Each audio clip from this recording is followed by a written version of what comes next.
Twitter censorship. The 3 strikes that took down Alex Jones. Strike 1, child abuse. There was a video that was uploaded that showed a child being violently thrown to the ground and crying. The video in question is a viral meme with over 100,000 retweets. The meme showed a child bullying an adult who was eventually pushed to the ground and started crying like a victim.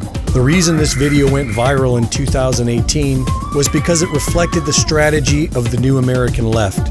Bully your opponents and then cry foul when they try to fight back.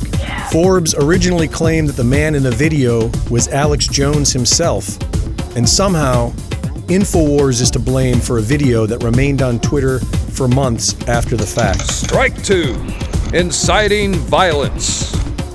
The second one was a video that we viewed as incitement of violence.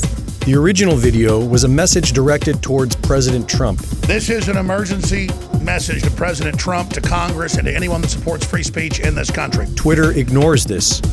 They selected a short segment and deceitfully acted as if Alex Jones was inciting violence against the media. But now it's time to act on the enemy before they do a false flag. I know the Justice Department's crippled a bunch of followers and cowards, but there's groups, there's grand juries, you call for it. It's time politically, economically, and judiciously, and legally, and criminally to move against these people. It's got to be done now. Get together the people you know aren't traitors and aren't cowards and aren't hedging their frickin' bets like all these other assholes do. And let's go, let's do it. And then there's a bunch of other stuff. The other stuff that Twitter decided to ignore made it clear that the statement was being made to President Trump. Because they're coming. Now, in your wisdom, you may be playing possum and waiting for them to come in. Alex Jones was encouraging the president to take action against internet censorship. And after omitting this fact, they skipped forward to Alex Jones reminding Americans of the importance of their Second Amendment rights. People need to have their battle rifles and everything ready at their bedsides. And you got to be ready because the media is so disciplined in their deception. Antifa attacked all these people at the White House, beat up reporters, beat up women, children, no coverage. Twitter does not respect the Second Amendment. Strike 3, bullying Oliver Darcy. So the third strike that we looked at was a verbal altercation that Alex got into with a journalist. You're a virus to America and freedom, smelling like a possum that climbed out of the rear end of a dead cow. You look like a possum that got caught doing some really, really nasty stuff, in my view. That's verbal. Enough? Really? That's hilarious. The altercation with Oliver Darcy is the real reason why Alex Jones was deleted from Twitter.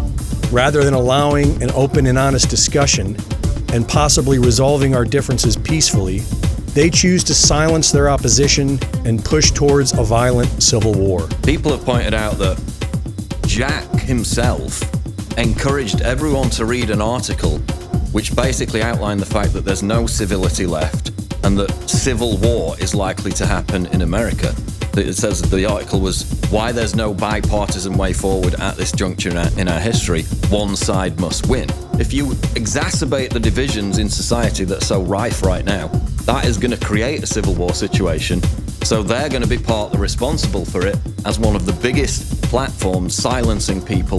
They're only going to drive them underground. They're only going to make them more angry, more extreme on both sides. Shame on the mainstream corporate media for not defending the First Amendment, but instead attack dogging, calling for federal regulators to shut down independent free press, working with big tech. Conspiracy theories is an easy target. There are some who worry this is a slippery slope where people with different viewpoints could be silenced.